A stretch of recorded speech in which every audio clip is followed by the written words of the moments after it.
ಅವ್ರ ಬಾಯಿಂದ ಒಂದ್ ಎರಡು ಮಾತು ಕೇಳೋಣ ತಳಿ ಬಗ್ಗೆ ಹೆಂಗೆ ಏನು ಅಂತ ಹೇಳಿ. ಗೌಟ್ ಹೇಳ್ಬೇಕು. ಇಲ್ಲ ಇಲ್ಲಿ ಮಾತಾಡಿ, ಆಮೇಲೆ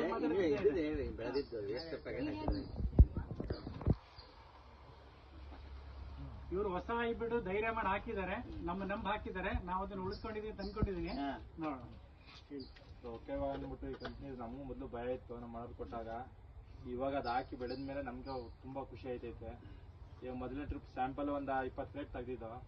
ಸೆಕೆಂಡ್ ಒನ್ ಇವಾಗ ಬರೀ ತಾಳಗಾಯಿ ಹೆಚ್ಚಿರೋದು, ಬರೀ 4 ಟನ್ ಕಾಯಿ ಸಿಕ್ಕದೆ. 7 ಪ್ಯಾಕೆಟ್ ಇದಾಕಿರೋದು, ಬೀಜ ಹಾಕಿರೋದು 7 ಪ್ಯಾಕೆಟ್, 4 ಟನ್ ಕಾಯಿ ಸಿಕ್ಕೈತೆ.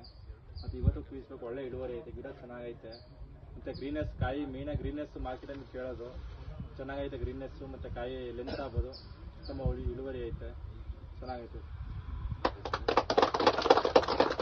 ಇದಕ್ಕೆಲ್ಲ ಮೇನ್ ಕಾರಣ ಅಶ್ವಥ್ ಅವರು. ಅಶ್ವಥ್ ಅವ್ರ ಬರ್ಬೇಕು.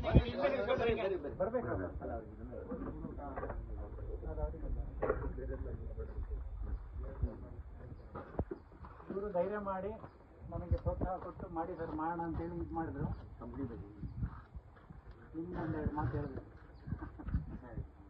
ಎಲ್ಲರಿಗೂ ನಮಸ್ಕಾರ. ಹೊಸ ಸೀಡ್ಸ್ ಅಂತ ತುಂಬ ಚೆನ್ನಾಗೈತೆ ವೆರೈಟಿಗಳು, ಹೈಬ್ರಿಡ್ ವೆರೈಟಿಗಳೆಲ್ಲ. ಎಲ್ಲ ರೈತರು ಸ್ವಲ್ಪ ಸಪೋರ್ಟ್ ಮಾಡ್ಬೇಕು ನೀವು. ನೀವು ನೋಡ್ಬೋದು, ಈ ಕಡೆ ಮತ್ತು ಆ ಕಡೆ ಏನಿದೆ ಎಲ್ಲ ಕಂಪ್ನಿ ಪ್ರಾಡಕ್ಟ್ಸ್ ಇದ್ದಾವೆ. ಅಷ್ಟು ಹೈಬ್ರಿಡ್ಗಳು ನಮ್ಮಲ್ಲಿ ಸಿಗುತ್ತೆ.